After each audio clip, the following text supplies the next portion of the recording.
गोटे क्लासरूम रे क्लास हवा आपण देखिथिबे।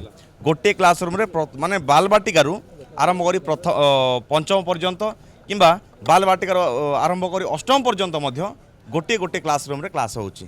तो चिंता करंतु शिक्षार अभिवृद्धि राज्य किभଳି भाव रे होउची। एटी केवल रंगबोला सरकार बोधे विश्वास करूछंती।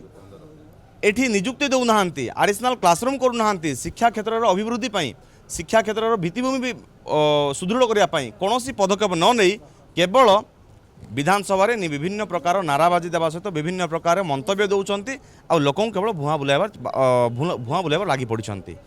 मान्यवर सरकार एवं मान्यवर शिक्षा मंत्री जानिबा कथा जे शिक्षार उन्नति जो पर्यंत आसीबो नाही राज्यर कौन क्षेत्र उन्नति आसीपार नाही। आ शिक्षा को ही से आज पर्यंत गुरुत्व देले नाही।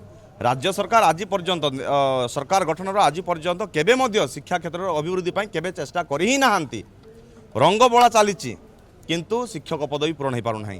रंगबोला चलची किंतु एठी गोटे क्लासरूम रे विभिन्न क्लास रे होउची। तो आपण चिंता करंतु रायगड़ा रे 234 रु अधिक स्कूल सॉरी कोरापुट रे 234 रु अधिक स्कूल, रायगड़ा रे 209 रु अधिक स्कूल, समग्र ओडिशा रे 1898 माने पाखापाखि 1900 स्कूल रे गोटे क्लासरूम रे संपूर्ण क्लास चलची। आज्ञा कि आवश्यक थिला बाल बाटिका को माने प्राइमरी सहित जोड़बार।